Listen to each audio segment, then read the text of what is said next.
Entonces, hoy vamos a estar en Lucas capítulo 15 y Mateo capítulo 18. Lucas 15, Mateo 18. Dos pasajes o dos áreas de la Biblia, un pasaje que creo muy conocido por todos. Espero hoy el Señor nos muestre algo nuevo, algo distinto. Así que para ello pues vamos a orar y también pedirle al Señor que pues nos acompañe en este espacio, que sea Él el que nos enseñe y nos muestre. Así que los invito, inclinen sus rostros conmigo y vamos a orar. Padre amado, una vez más, Señor, te agradecemos esta mañana porque pues aquí estamos como familia reunidos, Señor, y es un privilegio el estar juntos, es un privilegio el estar rodeados de la familia de la fe, pero Señor, a la luz de la palabra de hoy, queremos que muchos más sean incluidos precisamente dentro de esta familia, Señor. Vamos a ver hoy cómo tú algún día, viendo la condición en que nosotros estábamos aún ahí, nos estabas buscando, nos estabas amando para rescatarnos, Señor. Te damos gracias porque ninguno de nosotros estábamos fuera de tu alcance y a pesar de las dificultades de nuestras vidas, por nuestra propia cuenta, lo más alejados que pudimos haber estado de ti, tú llegaste a nosotros, nos rescataste, nos restauraste y nos estás renovando, Señor. Y tal vez hay alguno de nosotros aquí que en este momento se siente que tal vez está aquí presente, pero está muy lejos de corazón, muy lejos de mente de ti. Señor, te pedimos que seas tú y tu Espíritu Santo también ministrando a ese corazón para acercarlo hoy a ti. Te lo pedimos en el santo y poderoso nombre de tu Hijo Jesús. Amén. Amén. Bienvenidos. Bueno, vamos a ir entonces directamente esta semana, vamos a ir directamente a la palabra. Entonces vamos a leer la parábola de hoy, que es la parábola de la oveja perdida. La parábola de la oveja perdida. Lucas capítulo 15, vamos a leer primero en este pasaje y después vamos a leerla entonces en el contexto de Mateo también, en Mateo 18. Lucas 15, vamos a ver la parábola como tal, solo lo que es la parábola. Versículo 4 la vamos a encontrar, en el versículo 4. Lucas 15, 4 al 7. Lucas 15, 4 al 7. ¿Listos todos? Bien. Supongamos que uno de ustedes tiene 100 ovejas y pierde una de ellas. ¿No deja las 99 en el campo y va en busca de la oveja perdida hasta encontrarla? Y cuando la encuentra, lleno de alegría, la carga en los hombros y vuelve a la casa. Al llegar, reúne a sus amigos y vecinos y les dice: alégrense conmigo, ya encontré la oveja que se me había perdido. Les digo que así es también en el cielo.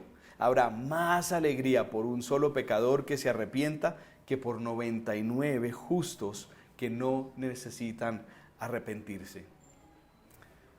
Vamos a leerla entonces en el contexto de Mateo. Mateo 18, versículos 12 al 14. Mateo 18, 12 al 14.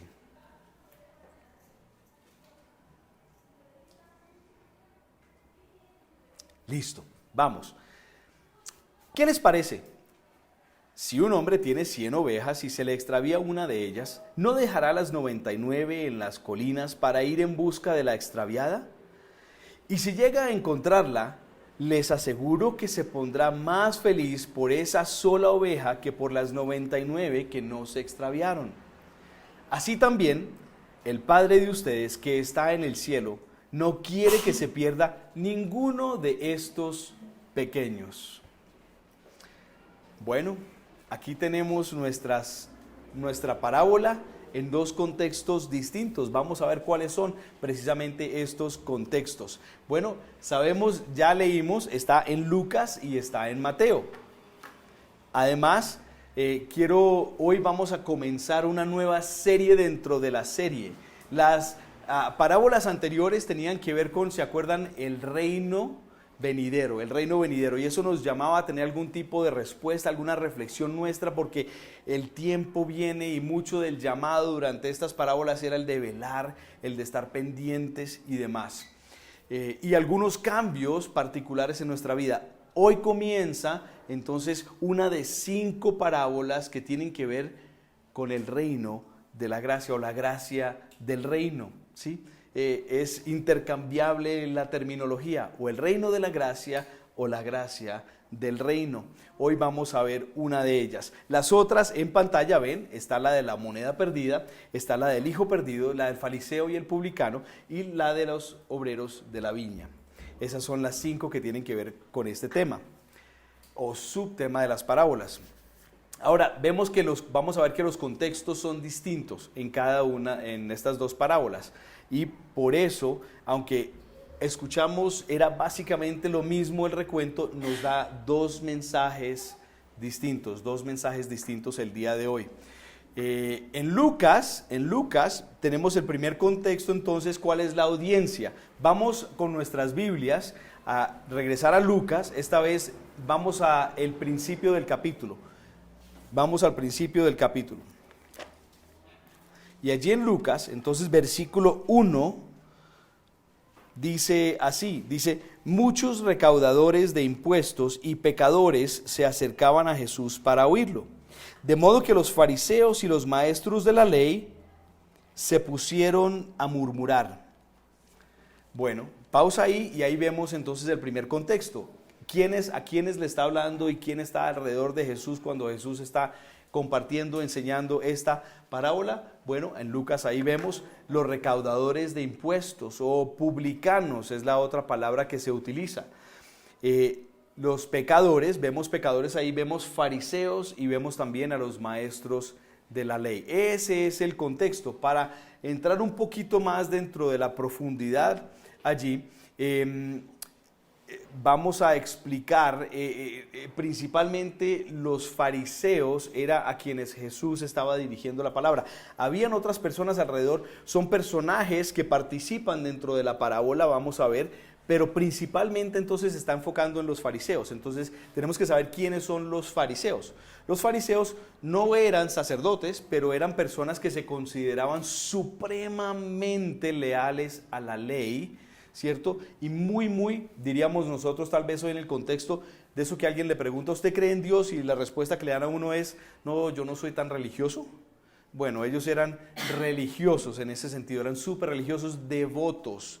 Es otra palabra que tal vez nosotros utilizamos hoy en día, ¿sí? Devotos a Dios, pero en el sentido de la ley. Devotos más bien era a la ley. Entonces, estos eran la principal audiencia, y algunos maestros de la ley que también estaban allí, porque muchos maestros de la ley se daban para escoger a quienes, como hemos compartido en tiempos anteriores, con quienes ellos compartían la palabra y con quienes no. Todo depende si tenían beneficio en el bolsillo, ¿sí? Porque muchos de ellos vendían la fe, cosa que también hoy en día lastimosamente vemos.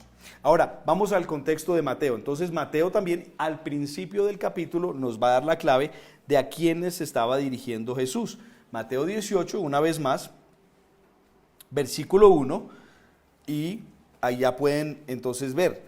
En este momento, los discípulos se acercaron a Jesús y le preguntaron, ¿quién es el más importante en el reino de los cielos? Y continúa entonces Jesús desarrollando una respuesta que les va a dar allí. Pero vemos entonces el contexto es los discípulos. No nos dice quiénes. La semana pasada teníamos una clave específica, o antepasada, perdón, de quiénes. Esta semana simplemente se nos dicen los discípulos. Entonces podían haber sido los que coloquialmente nosotros conocemos como los apóstoles, pero podían haber muchas otras personas que eran discípulos de Jesús en esos tiempos. Por ejemplo, algunas mujeres, ¿cierto? ¿Como quiénes? Como María Magdalena, ¿cierto? Como Marta, correcto, María, muy bien, exacto, discípulos de Jesús. Bien, ahora, El propósito, ¿por qué Jesús enseña esta parábola? Él quiere enseñar el valor, y lo vimos en la clave hacia el final de ambas parábolas. El último versículo de ambas parábolas nos da como el propósito, y es enseñar primeramente el valor, de los pecadores que se arrepienten para el reino y de un nuevo creyente también. Y entonces esto tiene un llamado para nosotros. El llamado es de buscar a quienes están perdidos. Puede que sean creyentes o pueden que no. ¿Ustedes saben que hay creyentes perdidos? Claro, precisamente. Entonces, así como muchas veces nosotros pensamos, no, es que el mundo está perdido, sí, pero es que también hay creyentes perdidos, ¿sí? Entonces, ese es el gran mensaje, es el valor que el Señor tiene para con el perdido, ¿sí? Sea creyente o no. Ahora, hay un simbolismo. La semana pasada Angie nos decía que muchas de las parábolas tienen simbolismo porque es explícito, porque Jesús mismo lo dice, y este es uno de esos casos precisamente. Nos va a dar una clave Jesús en el Evangelio de Mateo, en la parábola que está en Mateo. Regresen entonces conmigo a Mateo 18. En Mateo 18, y vamos a ver el simbolismo allí en los versículos 6 y 7. Lo vimos. Ahora, yo quiero leerlo de la nueva traducción al lenguaje actual, para que entendamos, porque está deletreado de una forma muy fácil, y dice, versículos 6 y 7, dice, pero si alguien hace uno de estos pequeños seguidores, que uno de estos pequeños seguidores míos deje de confiar en mí, merece que le aten al cuello una piedra enorme y lo tiren al fondo del mar. Entonces Jesús está hablando primeramente de los niños. ¿Por qué está hablando Jesús de los niños? Para utilizarlos como ejemplo, ya de algo que necesita, algo vulnerable, algo humilde, ¿sí? Esa es la razón por la cual, que o sea, de verdad es una respuesta hasta como irracional a la luz de los discípulos, la pregunta que ellos le acaban de hacer. Acuérdense, la pregunta que le acaban de hacer es: ¿quién es el más importante en el reino de los cielos? ¿De qué están detrás ellos? Posición, ¿cierto? Rango, jerarquía. Ya, ellos están detrás de esto. Quieren saber, o sea, los ángeles, después nosotros, o nosotros y los ángeles, sí, ¿cuál de los ángeles? Los profetas, nuestros padres de antaño, Moisés, Abraham, ¿sí? Noé. ¿Quiénes son más importantes en el cielo? Y Jesús les dice algo completamente opuesto a lo que ellos están pensando. Dice, el más necesitado es el que más valor tiene en el cielo. El más necesitado es el que más valor tiene en el cielo. Y utiliza entonces a los niños para dar este ejemplo. Entonces dice, pero si alguien hace que uno de estos pequeños seguidores míos deje de confiar en mí, merece que le aten al cuello. Bueno, antes de eso, vamos para verlo completamente. En el versículo 1 de esta misma ocasión, los discípulos le preguntaron a Jesús quién es el más importante. Después en el 2, ahí llama al niño. Por eso yo les digo, es el niño. Entonces Jesús llama a un niño, lo pone en el medio de ellos y les dice, les aseguro que para entrar en el reino de los cielos ustedes tienen que cambiar su manera de vivir y ser como ellos. Porque en el reino de Dios, las personas más importantes son humildes como este niño. Si alguien acepta a un niño como este, me acepta a mí. Bueno, y ahí viene lo que él entonces les estaba diciendo. Y al final, versículo 7, dice, pero ¿qué mal le irá a quien haga que otro desobedezca a Dios? Entonces, ya aquí se desprende del lenguaje de niño y está simplemente hablando de alguien que se pueda apartar de Dios. ¿Quién se puede apartar de Dios? Por medio de otra persona, pues puede un creyente, alguien que ya conoce, puede apartarse de Dios. Entonces es lo que tal vez nosotros coloquialmente conocemos como un nuevo creyente, alguien nuevo en la fe, alguien cuya fe tal vez no ha crecido, puede que lleve mucho tiempo de conocer a Jesús, pero que tampoco tenga esa profundidad de raíz, ¿cierto? Ustedes saben que hay árboles de árboles. Y uno puede plantar un árbol y se pudo haber plantado hace 20 años, pero depende del suelo, esa raíz tal vez no ha profundizado, ¿cierto? Y entonces de repente viene cualquier cosa, una tormenta o viene un diluvio. ¿Y qué pasa con ese árbol? Pues se puede caer, ¿cierto? Pero si tal vez el suelo es apto, esas raíces cogen profundidad y viene la tormenta, viene el diluvio y no le pasa nada a este árbol. Bueno, así pasa con también los creyentes. Entonces, la idea es, los niños, es el simbolismo, entonces es los niños, es el nuevo creyente, es el nuevo creyente. ¿Ok? Ahora, vamos a desglosar un poco más las parábolas. Vamos a regresar ahora a Lucas, a la parábola como tal, que la veíamos comenzando en el versículo 4. Entonces Lucas 15, 4, y ahí dice, supongamos que uno de ustedes tiene 100 ovejas, y esta es la parte que me llama la atención, y pierde una de ellas. Utiliza Jesús, de nuevo, como es costumbre en las parábolas, algo muy conocido dentro del pueblo, los rebaños, ¿cierto? Uno, el pueblo como tal, el Señor ya lo ha mencionado como su rebaño, ¿cierto? Además de todo, era parte del día a día, las ovejas, los corderos y demás. Era parte del trabajo de muchos dentro del pueblo también. Inclusive el pueblo sabe, los judíos saben, uno de sus grandes padres había sido pastor. ¿Se acuerdan de quién? David, exacto, David, ¿sí? Uno de los grandes de su fe había sido pastor. Entonces esto era algo muy, muy, muy conocido por ellos. Y sabían entonces que las ovejas eran dadas a extraviarse, a irse, a perderse, precisamente. Y por eso dice, y pierde una de ellas. Entonces algo muy real para ellos. Ellos se conectan con ese sentimiento de lo que es perder una oveja. Ese sentimiento de, ¿y a dónde se fue? ¿Y ahora qué le va a pasar? ¿A dónde se habrá metido? ¿En qué peligro puede caer? ¿Será que llego antes de que muera? ¿Antes de que muera en manos de algún depredador? ¿Sí? Y esto está en mente de ellos. Entonces Jesús escoge a la oveja como un ejemplo. ¿Por qué? Porque son dadas a perderse, son dadas a no regresar tampoco por sí mismas. La oveja es tal vez uno de aquellos animales que menor sentido de orientación tienen. No es como el perro, ¿cierto? El perro hace algo, ustedes lo sacan, él va, hace lo que sea y después en algún momento va y regresa a la puerta, ¿cierto? O se escapó, se voló. Yo me recuerdo, en Bogotá tenía un perro, se llamaba Juguetón, y era demasiado travieso, y se volaba de la casa. Y entonces uno se preocupaba, y mi mamá me decía a mí, ese regresa, no se preocupe mijito, que ese regresa. Y efectivamente así fue.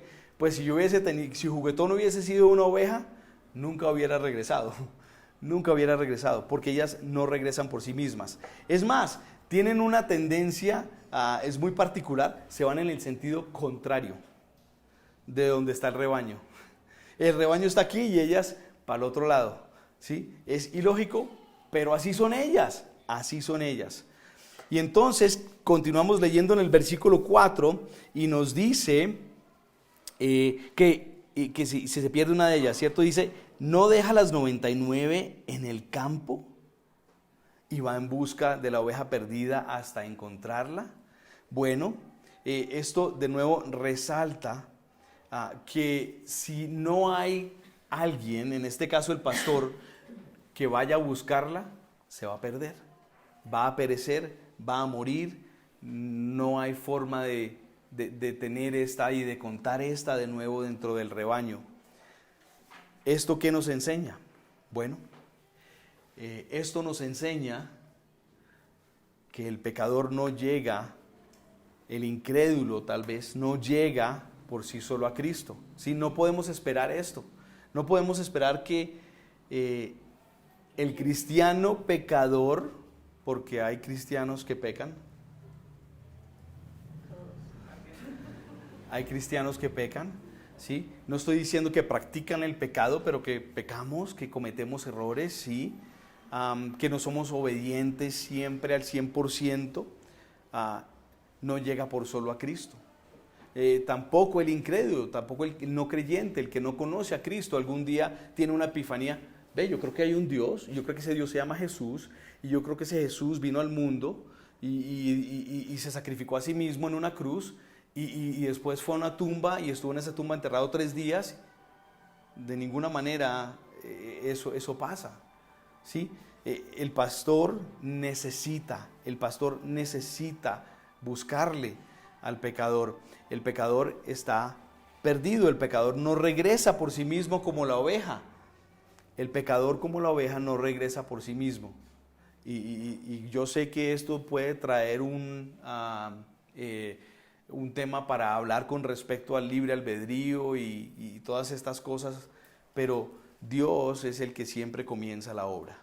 Es lo que quiero resaltar aquí, ¿sí? Y entonces el pastor es el que inicia, el pastor es el que va tras la oveja, el pastor es el que se da cuenta que la oveja está perdida. La oveja no se da cuenta ni siquiera que está perdida. La oveja no se da cuenta que está perdida hasta que el pastor va, la recoge y la trae al rebaño. Y en ese momento, ¡ay! Ovejas, ¿dónde estaba yo? ¿Sí? Dios es el gran iniciador. Dios siempre nos está buscando, Dios siempre nos ha estado buscando, y tal vez aún hoy en día algunos de nosotros, los cuales, como resaltaba cuando estábamos orando, estamos aquí presentes pero lejos de corazón del Señor. Dios nos está buscando. Dios nos está buscando. Él puede y Él quiere también utilizarnos a nosotros como esos pastores, figurativamente hablando, para buscar a las ovejas perdidas que hay alrededor de nosotros. También eso es lo que nosotros podemos resaltar como enseñanza, una de las enseñanzas el día de hoy. Regresemos a Lucas, vamos al versículo 5, el versículo 6 y el versículo 7, porque hay una congruencia aquí entre estos 3 versículos de un sentimiento, del sentimiento principal del reino de Dios, el sentimiento principal del reino de Dios con respecto a los perdidos. Listo. En el versículo 5, quiero tal vez que subrayemos, dice, lleno de alegría la carga en los hombros. Sí, a la oveja perdida cuando la encuentra, dice que lleno de alegría el pastor la carga en los hombros. En el versículo 6 nos dice que reúne a sus amigos y vecinos y les dice, alégrense conmigo. Alégrense conmigo. Entonces, no solo él está alegre, él quiere que otros se regocijen también a él haber encontrado a esta oveja. Y en el versículo 7 se nos dice, así es también en el cielo. Habrá más alegría por un solo pecador que se arrepienta, que de nuevo por los 99 justos que no necesitaban el arrepentimiento. Entonces, ¿qué es lo que hay que resaltar acá? La alegría, el gozo que Dios tiene, que en el reino de los cielos hay cuando un perdido es encontrado, una oveja perdida es encontrada, es decir, un pecador se arrepiente y es rescatado, ¿sí? Jesús entonces apela a esta lógica del sentimiento al encontrar algo valioso que se había perdido, ¿sí? La oveja era algo valioso, un rebaño era valioso. Acuérdense, inclusive nos hablaba Angie con respecto a las bodas, que en aquellos tiempos quien se iba a casar, el novio que se iba a casar, tenía que llegar a un acuerdo para poder decir, diciéndole de una forma así como muy ligera, pagar por el beneficio también de tener a esta novia, ¿sí? Con la familia, con el papá, iba allá y hacían un acuerdo. Bueno, yo creo que lo justo es tantas cabezas de, ¿sí? O tal terreno o lo que sea. Las ovejas entraban dentro de esto también, eran valiosas. Por ejemplo, en ese sentido. Y nosotros somos valiosos para Dios, como vemos en el versículo 7. Dice, así también en el cielo habrá más alegría por un solo pecador que se arrepienta. ¿Y quiénes hemos sido pecadores que nos hemos arrepentido?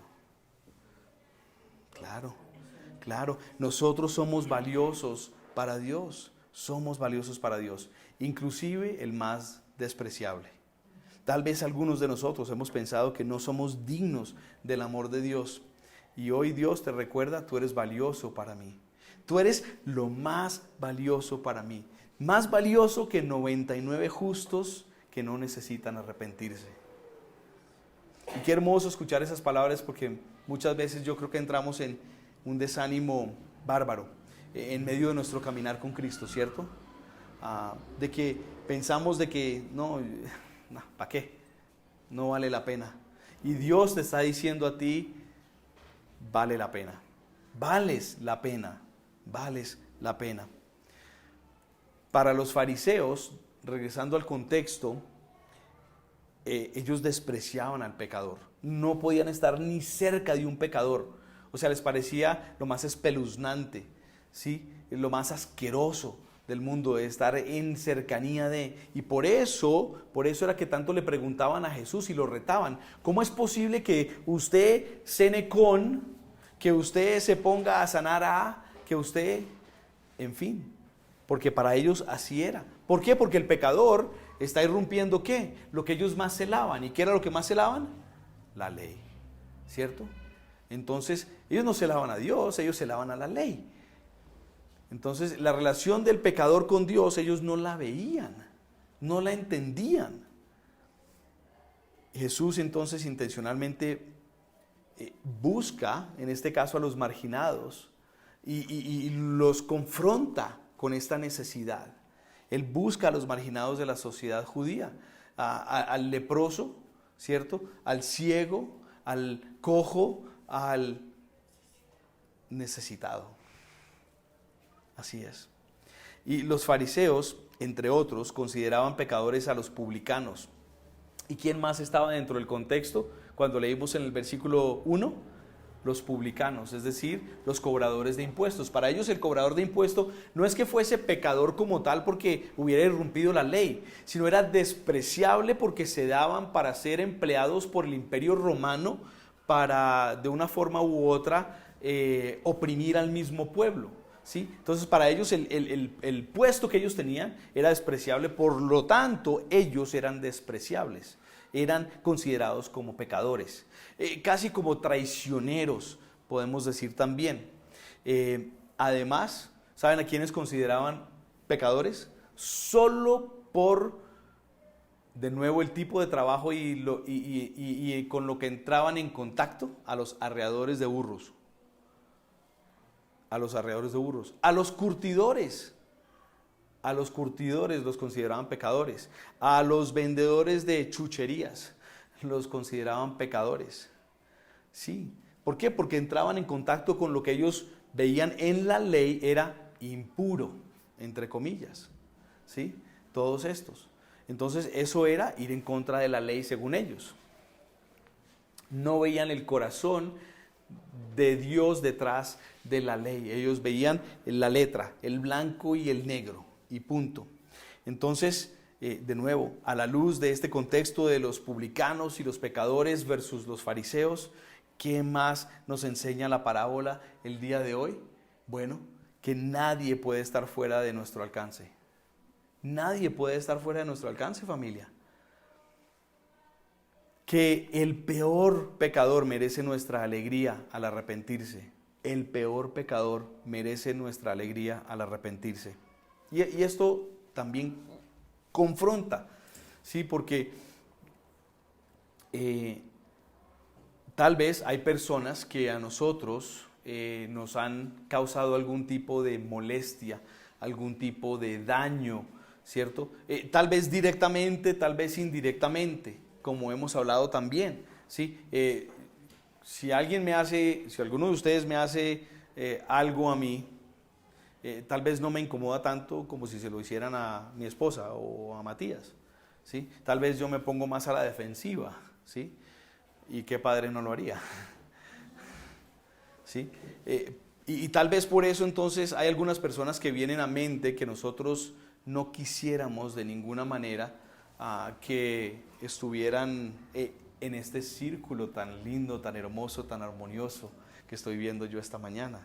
Y si ven, este era el corazón del fariseo. Si eran elitistas, eran exclusivistas. Entonces nos confronta a nosotros también porque tal vez algunas veces nosotros podemos encajarnos dentro de ese corazón fariseo y excluir a personas. ¿Sí? Entonces, ¿quiénes? La pregunta que quisiera hacer el día de hoy tal vez es ¿quiénes te han hecho daño que no quisieras encontrar en el cielo?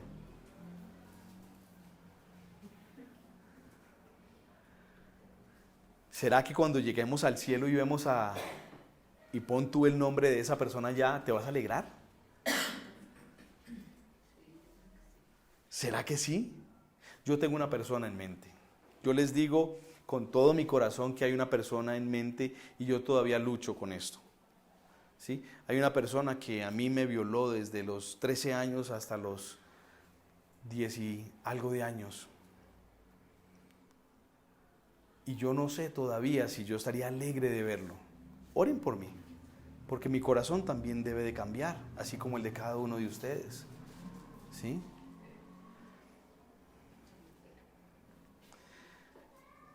Hagamos un inventario de esas personas tal vez que nos han hecho daño y pongámonos a pensar en todas esas personas.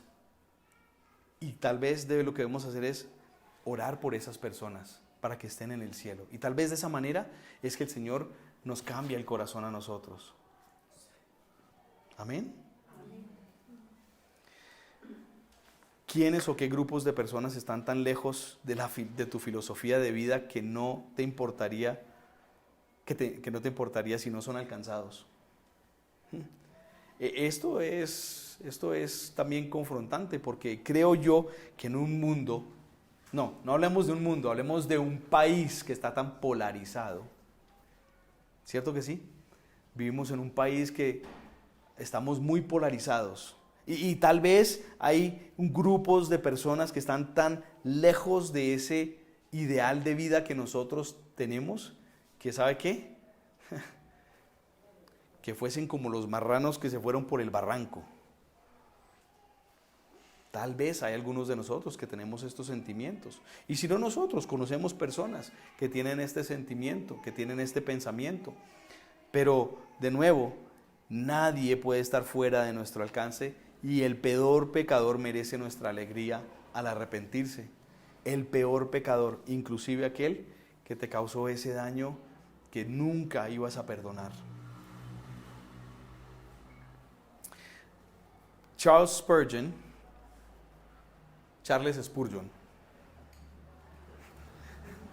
listo, lo dice de esta manera: oh, cómo debemos amar a los pecadores, ya que Jesús nos amó y murió por nosotros cuando aún éramos pecadores.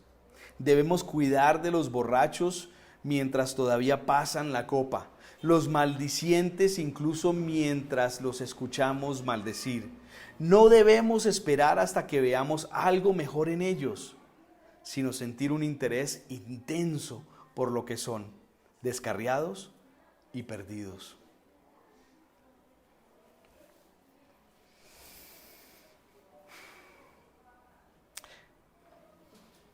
Regresando a Lucas, el versículo 4, de nuevo la pregunta es: ¿no deja las 99 en el campo y va en busca de la oveja perdida hasta encontrarla? Las 99 dice que las deja. O sea, tienen menos importancia. Y como sabemos, en el versículo 7, habrá más alegría por un solo pecador que se arrepiente que por 99 justos que no necesitan arrepentirse. ¿Sí? Los que ya están, ya están. ¿Sí? Los que ya están. No se van a perder, están ahí tranquilos, están ahí bien, son parte del rebaño. Jesús enseña que es importante, es clave la necesidad de dejar las 99 y muchas veces nosotros decimos no, es mejor cuidar a la mayoría, ¿sí? O si se fue uno, pues que se vaya el uno, pero tenemos a estos, y entonces guardemos a estos, ¿sí? Y esto es un error muy grande de la iglesia. Cuando digo la iglesia me refiero al cuerpo de Cristo en general. Nosotros pensamos de esa manera porque lastimosamente venimos del mundo y muchas veces arrastramos entonces las costumbres del mundo. El mundo nos dice, pues vaya con los porcentajes, ¿sí? O sea, tiene sentido concentrarse en el porcentaje mayor, ¿sí? Y entonces es como si a mí en este momento Jesús me dijera, mira esa silla desocupada que está ahí. Ahí pertenece y hay un nombre en particular. Y yo debería de hacer esto en este momento. Familia, nos vemos. Voy a buscar aquel. ¿Sí? Y eso es responsabilidad no solo mía, eso es responsabilidad de todos nosotros. Porque somos parte de un cuerpo, somos parte de una familia. Y yo no soy más que ustedes y ustedes no son menos que yo. Y todos debemos de estar pensando por esa silla que está desocupada, ¿a quién es que pertenece ahí? ¿Y qué es lo que vamos a hacer para ir a animarle, buscarle? Jesús y los fariseos tenían algo en común en el sentido de que cuando Jesús da la parábola también hay algo que les tenía que haber venido a mente. No vamos a leerlo completo porque es el capítulo, pero márquenlo por favor. Es importantísimo y es Ezequiel 34. Ezequiel 34. En Ezequiel 34, si solo leemos los primeros versículos, vemos cómo los pastores allí son tildados como egoístas, quienes se ocupaban de sí mismos y se olvidaban de las ovejas perdidas. Miren, Ezequiel 34, versículo 1. El Señor me dirigió la palabra, hijo de hombre, profetiza contra ¿quiénes? Los pastores de Israel. Profetiza y adviérteles que así dice el Señor omnipotente. Ay de ustedes, pastores de Israel, que solo cuidan a sí mismos. ¿Acaso los pastores no deben cuidar al rebaño? Ustedes se beben la leche, se visten con la lana y matan las ovejas más gordas, pero no cuidan el rebaño. Versículo 4, clave en pantalla. No fortalecen a la oveja débil, no cuidan de la enferma, ni curan a la herida. Y escuchen, no van por la descarriada, ni buscan a la perdida. El cargo que el Señor tiene contra los pastores del pueblo. Sí, los fariseos también sabían que en el Antiguo Testamento se caracterizaba a Dios como el pastor de Israel. En Génesis, en Salmos, en Jeremías, tal vez el más famoso pasaje, el Salmo 23, ¿cierto? 23:1, díganlo todos. Jehová es mi pastor. Ahí está. Ahí está. ¿Sí? La actitud de Jesús hacia los pecadores es la misma que Dios, ¿cierto? Porque es Dios. Y Dios libremente perdona al hombre que no está en condición para exigir el perdón. Pero Dios lo perdona, Dios nos perdona. Y así es entonces con todos nosotros. Nosotros debemos de perdonar a aquel perdido y invitarle a que se arrepienta y a que se arrodille ante Dios, a que se rinda ante Dios. ¿Qué nos enseña? Entonces también nos enseña que el perdido o descarriado encuentra en Jesús un pastor. ¿Sí? Nosotros, nuestro trabajo es de ser el instrumento, ¿sí? De ser el instrumento. Nosotros no tenemos que ser los que pastoreamos como tal. Acuérdense que el Espíritu Santo, que también es Dios, tiene un rol en el crecimiento del cristiano y es el que trae el convencimiento, es el que trae también entonces la convicción, ¿cierto? Y entonces nosotros apuntamos hacia Dios, apuntamos hacia Cristo, el Espíritu Santo toma y empieza a obrar, ¿sí?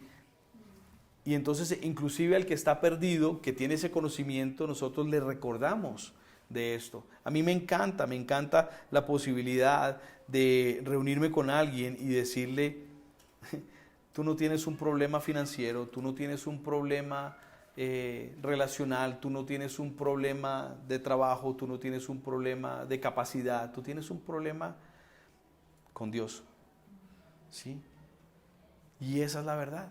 Y eso es lo que todos nosotros podemos hacer. No necesitamos profundizar en tanto conocimiento. La respuesta es siempre la misma. En cuanto está nuestra relación vertical con el Señor, van las cosas horizontalmente aparejándose, mejorando. No hay de otra, no hay de otra. Si hay alguien aquí hoy que se siente que está perdido, que está perdida, Jesús quiere ser tu pastor. No tienes que esperar para mejorar en esto o en lo otro. No tienes que limpiarte de esto o de lo otro, no tienes que desquitarte de esto, quitarte de esto, quitarte de lo otro. Simplemente tienes que buscarlo, porque Él ya te está buscando. Jesús te busca tal y como eres, tal y como estás, tal y como te encuentras, y te recibe en esa condición. Hoy te quiere recibir Jesús en esa condición. Para hablar del segundo mensaje en Mateo 18, porque es un contexto distinto. Acuérdense, le está hablando entonces no a los fariseos, alrededor de los publicanos, de los pecadores y los maestros de la ley que hay ahí, sino está con sus discípulos. Les dice en los versículos 6 también y 7, dice, así también el Padre de ustedes que está en el cielo no quiere que se pierda ninguno de estos pequeños. Dios no quiere que tú, que estás lejos de corazón de Él hoy, te pierdas. Él no quiere que tires la toalla. Él no quiere que te des por vencido. Él no quiere que escuches la mentira del demonio que dice, tú no lo mereces, tú no lo lograrás. ¿Por qué? Porque la verdad es esa. No lo merecemos y no lo vamos a lograr por nuestra cuenta, pero Jesús ha hecho la obra. En el versículo, ese versículo 7, en la traducción al lenguaje actual, aquí en pantalla, dice, pero si alguien hace que uno de estos pequeños seguidores míos deje de confiar en mí, merece que le aten al cuello una piedra enorme y lo tiren al fondo del mar. Muchas cosas en el mundo hacen que la gente desobedezca a Dios y no hay manera de evitarlo. Ahí está. Pero, ¿qué mal le irá a quien haga que otro desobedezca a Dios? Esto es parte de esta segunda enseñanza entonces. Es una tragedia. Es una tragedia para toda iglesia, para todo grupo de cristianos alrededor de nosotros, la pérdida de algunos creyentes nuevos. De eso que de repente los vemos que se arrepienten, vemos que le entregan su vida, vemos que se bautizan, vemos que comienzan a caminar, pero de repente ya no los vemos. Eso es una tragedia para la iglesia, debe ser una tragedia para todos nosotros. A veces se extravían por su propia falta de entrega, sí, eso es verdad, puede pasar, pero a veces se extravían por nuestra culpa. A veces se extravían por nuestra culpa, a veces sin querer, a veces queriendo, ¿sí? Hay veces que nosotros tal vez comenzamos a caminar hombro a hombro con otros hermanos y no sé, nos mudamos, fuimos a otro lugar, qué sé yo, y no sabemos más de ellos, no continuamos conectándonos con ellos, en fin. Pero hay veces que nosotros también decidimos no continuar con esta persona en relación. ¿Por qué? Porque, es que no cambia para nada. Es que sigue igual. Es que es la misma carreta que hace 10 años. No vimos el fruto. Y nosotros decidimos que no le íbamos a echar perlas al marrano. ¿Y quién te dijo que ese marrano era marrano? Yo me hago la pregunta, ¿no? Porque pues a veces A veces decidimos utilizar nombres y tildamos a personas porque eso es bíblico, ahí está, ¿sí? ¿Y quién te dijo que lo que tú estabas echando eran perlas, además de todo? O sea, ¿qué tan orgullosos nos creemos? Sí, tú tienes pues, o sea, la solución para todo. Y él simplemente no quiso obedecerte, o ella no quiso obedecerte. Esta palabra creo que nos debe llevar a todos a humillarnos un poquito más. Y a pensar y a caer en cuenta de que por ese que tal vez nosotros hemos dicho en algún momento, no voy a tirarle perlas a ese marrano, que Jesús entonces dijo, bueno, entonces tú no vas, entonces yo voy.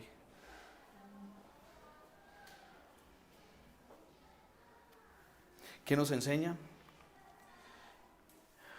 Jesús nos llama a arrepentirnos y que busquemos a las ovejas perdidas que nos rodean. Sencillo. Sencillo. Jesús nos llama a arrepentirnos y que busquemos a las ovejas perdidas que nos rodean. En resumen, nos incumbe por medio de vida y testimonio verbal. O sea, no solo es lo que nosotros demostramos, sino lo que nosotros también hablamos y decimos. Ser portadores del Evangelio de Cristo a las ovejas perdidas dentro de la esfera de nuestra influencia. Esto incluye al cristiano, al creyente extraviado como al incrédulo. Cuando esto sucede, hay gozo en el cielo, habrá también gozo en la vida de la oveja antes perdida, ya encontrada. Ustedes se imaginan entonces a aquel marrano que ahora es oveja. Ese es el gozo que el Señor tiene por cada uno de nosotros, porque nosotros éramos los marranos. Yo era el marrano, pero hoy soy oveja. Gracias a Dios. Oremos. Padre amado, gracias. Gracias por tu infinito amor, gracias por tu incondicional amor, gracias por tu inagotable amor, gracias por tu inalcanzable amor. Gracias porque ese amor que igual coexiste con tu justicia perfecta y que me miraba con ojos de juez, merecedor de sentencia de muerte por mi multitud de pecados apestosos, horripilantes, inaguantables. Tu amor primó, tu amor estuvo por encima de eso y todos los días de mi vida me estabas buscando. Y a cada uno de mis hermanos aquí presentes, Señor, gracias. Gracias porque aún hoy estás buscando inclusive aquel que está aquí sentado, aquella que está aquí sentada, que no se siente como esa oveja, que se siente más bien como ese cochinito. Pero hoy quieres tú levantarlos y decirles, vales más para mí que 99 justos que no necesitan arrepentirse. Estoy dispuesto a dejar a los 99 para levantarte, para limpiarte, para sanarte, para restaurarte, para curarte y para mostrarte el nuevo camino. Gracias, gracias, gracias, Señor. Y no podemos dejar de decir gracias. Te bendecimos esta mañana, Señor.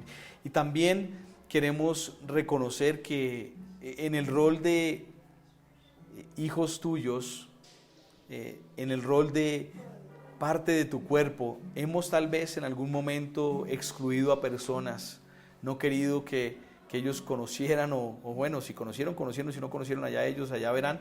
Señor, como sea que haya sido ese pensamiento, tal vez aquellas personas que nos hayan hecho ese daño profundo, en fin, Señor, trae a nosotros convicción de corazón y ayúdanos a orar por cada uno de ellos, de tal manera que Así como hay gozo en tu corazón, hay gozo en el reino de los cielos, haya gozo también en nosotros al verlos y encontrarnos con ellos en nuestro nuevo hogar, en nuestra nueva morada contigo, Señor. En el santo y poderoso nombre de tu Hijo Jesús. Amén.